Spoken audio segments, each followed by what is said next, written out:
The laughter started before the single father even finished parking the car, but nobody in that expensive glass showroom understood that, within minutes, their laughter would disappear completely.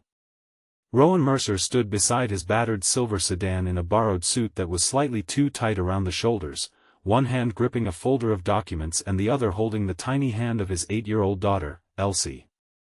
Across the showroom, wealthy executives, polished investors, and luxury car buyers watched him with amused expressions, wondering why a man who looked like he had driven there in a vehicle worth less than their watches had been invited to the most exclusive business gathering in the city.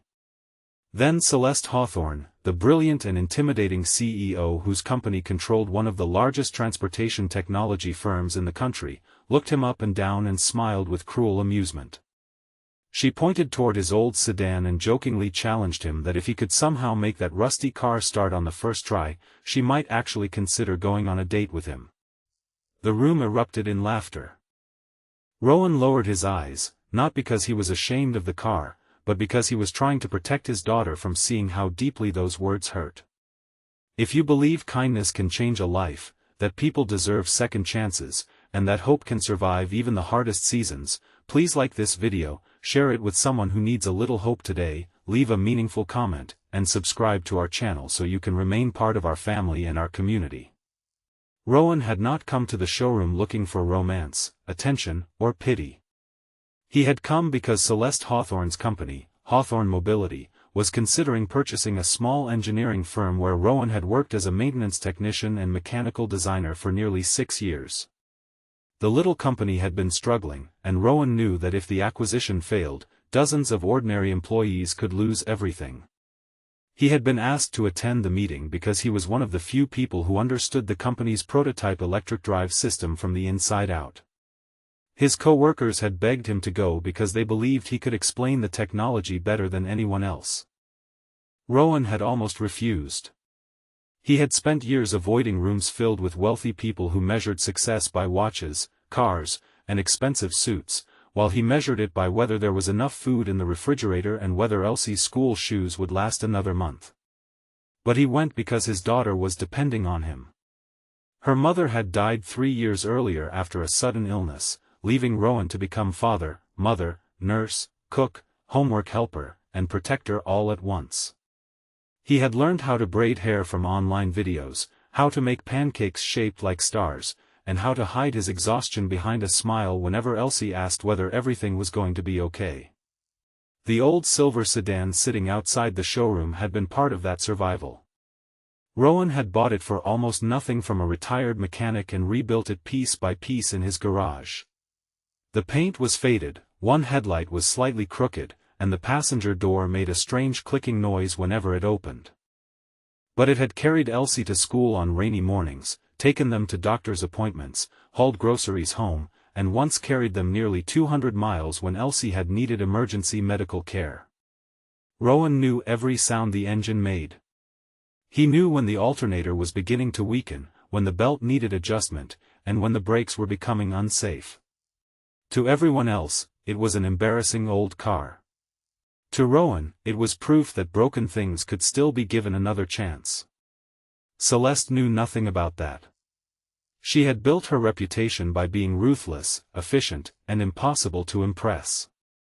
At 38, she was one of the youngest CEOs in the industry, and every newspaper profile described her as fearless. What nobody knew was that her fearlessness had been built on insecurity. She had grown up watching her father lose his business after trusting the wrong people, and she had spent her adult life terrified of ever appearing weak. She believed kindness in business was dangerous, vulnerability was expensive, and people who struggled simply had not worked hard enough. When she saw Rowan's worn suit and old car, she immediately assumed she understood him.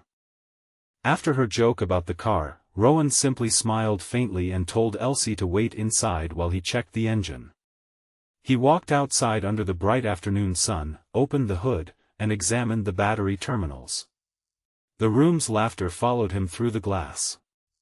Celeste watched from a distance, expecting embarrassment to make him disappear.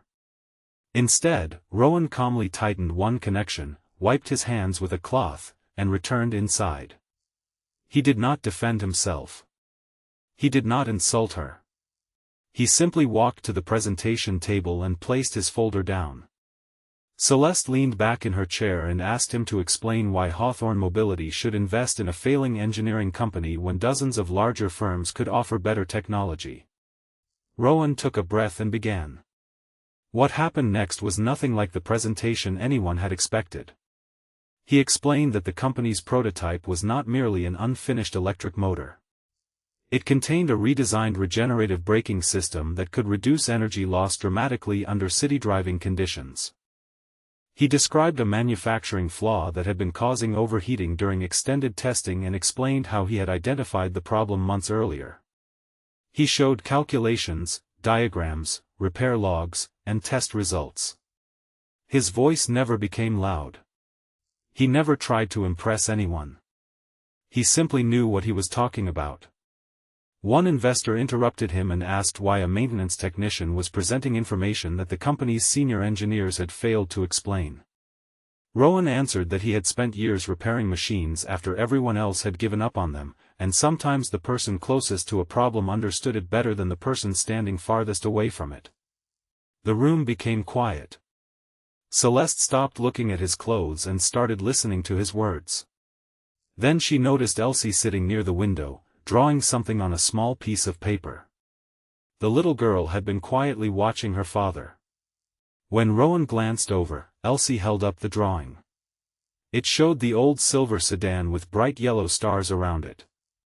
Beneath the picture she had written, in uneven handwriting, "Dad's car always brings us home." Something inside Celeste shifted, though she refused to acknowledge it. The meeting continued, and Rowan eventually reached the most important part of his presentation. He explained that Hawthorne Mobility did not need to purchase the struggling company merely to acquire its technology. It could save the company while keeping its engineers employed. The proposal would cost less than absorbing the business entirely, and Rowan had designed a restructuring plan that could preserve jobs while allowing Hawthorne Mobility to gain control of the prototype. Celeste studied the figures. They were brilliant. More importantly, they were practical. Rowan had built the plan after spending nights at his kitchen table, calculating every expense while Elsie slept in the next room. Celeste suddenly remembered the way she had mocked him outside. For the first time, shame began to replace amusement. But then the company's chief financial officer stood and revealed something unexpected. The numbers Rowan had presented were not theoretical. They had already been tested. Rowan had secretly repaired the prototype after hours because he believed the employees deserved a chance. He had done it without demanding extra pay. The room fell completely silent. Celeste looked at him and realized the man she had dismissed as a poor single father had just solved the very problem her executives had spent months failing to solve. Still, Rowan did not celebrate. He only asked whether the company would keep the workers employed. Celeste asked why that mattered so much to him. Rowan looked toward Elsie and explained that he knew what it felt like to have everything depend on one paycheck. He knew what it meant to count groceries before reaching the checkout. He knew what it meant to smile at a child while quietly worrying about rent. The employees were not numbers to him because every number represented someone's family, someone's mortgage, someone's child waiting at home. Celeste lowered her eyes. She remembered her father's employees from years ago. When his business collapsed, most of them had lost their jobs, and she had watched families leave town. Her father had told her that business was business, and people had to accept the consequences. Celeste had spent years believing that lesson had made her strong. Suddenly, she wondered whether it had only made her hard. Then came the moment that silenced the room. One of the investors sarcastically suggested that Rowan was simply trying to make himself look heroic because he was desperate for a better life. Before anyone could respond, Rowan opened his folder and placed a document on the table. It was an independent engineering evaluation from a respected automotive laboratory. The prototype Rowan had repaired had exceeded every performance expectation. The document also showed that his design modification could potentially become the foundation for Hawthorne Mobility's next generation of electric vehicles. Celeste stared at the report. The room stared at Rowan. Then Rowan quietly revealed that he had no intention of taking credit for the invention. The original concept belonged to the entire engineering team. He had only repaired what was broken and improved what he could. He wanted the team to receive recognition and financial compensation if the technology became successful. That was when Celeste finally stood. She walked toward Rowan, not with the confidence of a powerful CEO, but with the uncomfortable humility of someone who knew she had been wrong. She admitted in front of everyone that she had judged him before hearing him. She apologized for mocking his car and, more importantly, apologized for assuming that wealth made someone more valuable than the person standing in front of her. Rowan accepted her apology, but he did not pretend the words had not hurt. He told her that sometimes people laugh at things they do not understand because it makes them feel superior. He had learned long ago that he could not control what people saw when they looked at him. He could only control what he became when life gave him reasons to become bitter.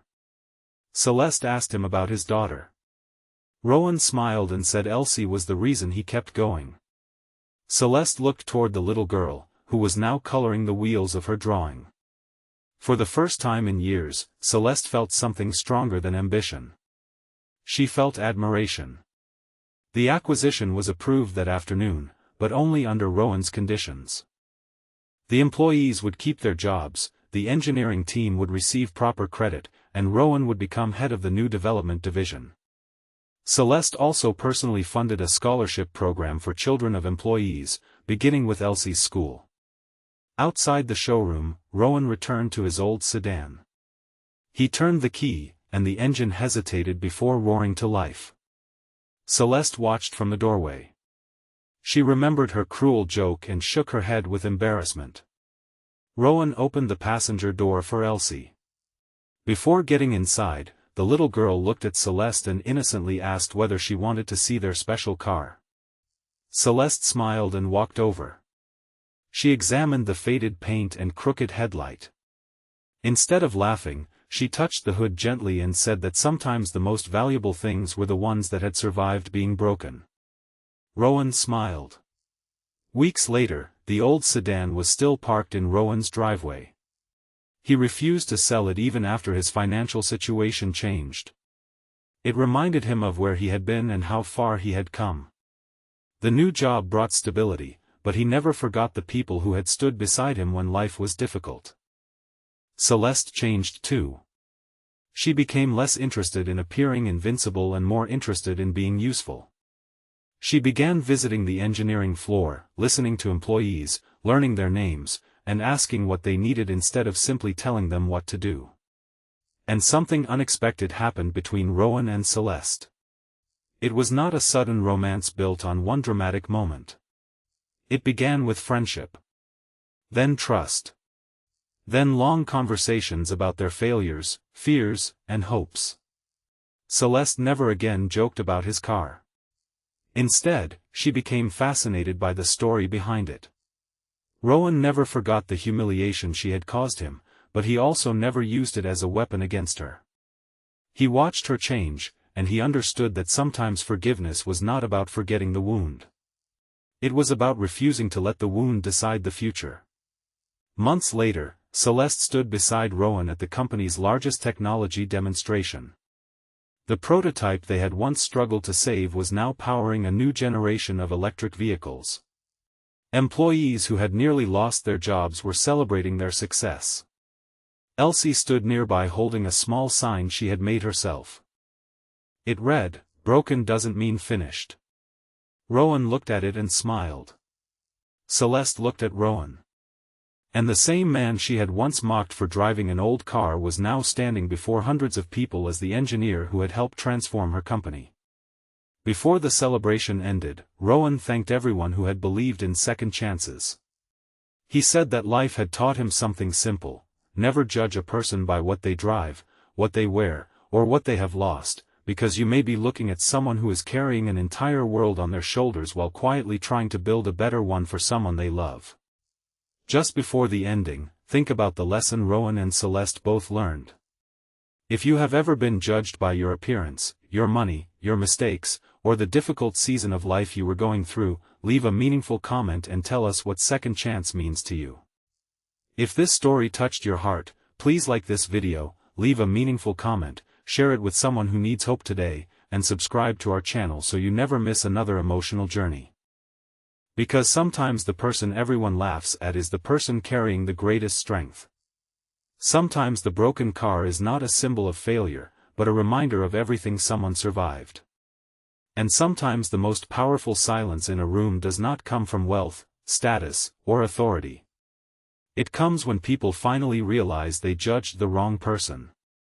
Rowan drove home that afternoon in the same old silver sedan, with Elsie laughing beside him and sunlight pouring through the windows. The car was still scratched, still noisy, and still imperfect.